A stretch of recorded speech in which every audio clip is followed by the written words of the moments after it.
Cow cow. শু শু, চলে যাও কাক, চলে যাও। Cow cow. উড়ে চলে যাও কাক, আমি তোমাকে পছন্দ করি না।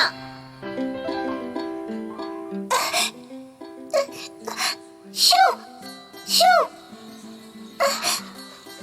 আমি ওকে উড়িয়ে দিয়েছি।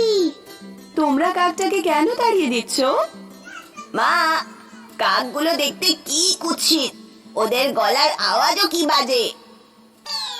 কিন্তু তুমি খুব নির্দয়ভাবে কথা বলছো কিন্তু নীল। তুমি কখনো তাকে কেমন দেখতে সেটা নিয়ে বাজে কথা বলতে পারো না। কিন্তু এটা তো সত্যি মা। না, সেটা নয়। কাক খুব মার্জিত প্রাণী। আমরা যদি কাছ থেকে দেখি তাহলে দেখতে পাবো যে ওদের যে ডানা আছে আর ঠোঁট আছে ওটা খুবই উজ্জ্বল। ওদের চোখ দুটোও দেখতে খুবই সুন্দর।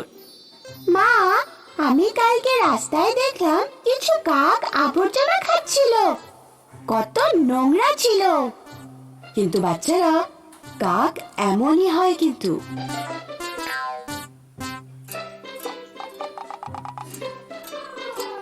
ঠিক আছে, আমার থেকে একটা গল্প শোনো তাহলে, তবেই তোমরা বুঝতে পারবে যে কাক কতটা বুদ্ধিমান হয়।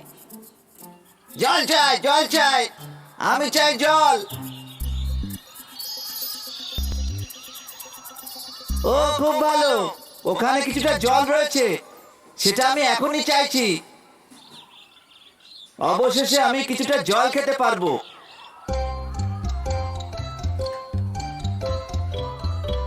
ও না, প্রথমে তো আমি কোথাও জল খুঁজেই পাচ্ছিলাম না। এখানে পেলাম, কিন্তু আমি জল পর্যন্ত পৌঁছাতে পারছি না। আমি খুবই দুঃখিত।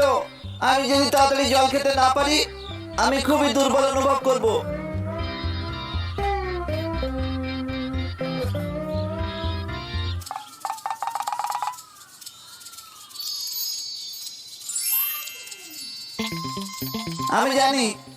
আমি জানি কি করতে হবে।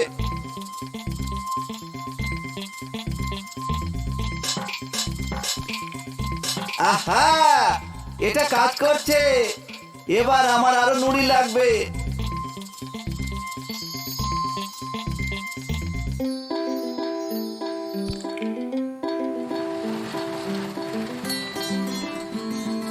উঠছে, জল উঠছে, জল উঠছে।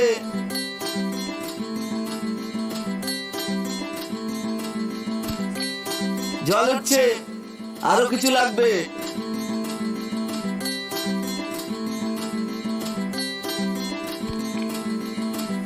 অবশেষে হয়েছে। এবার দেখতে হবে আমি জল পর্যন্ত পৌঁছাতে পারবো কিনা।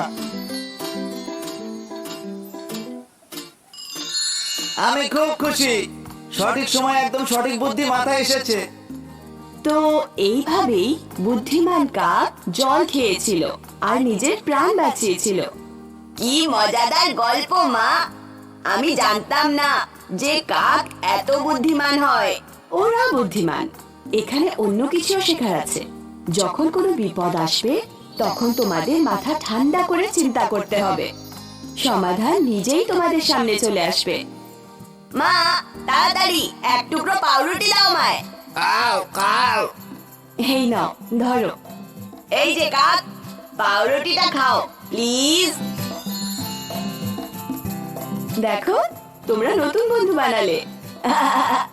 এবং সে খুব বুদ্ধিমানও।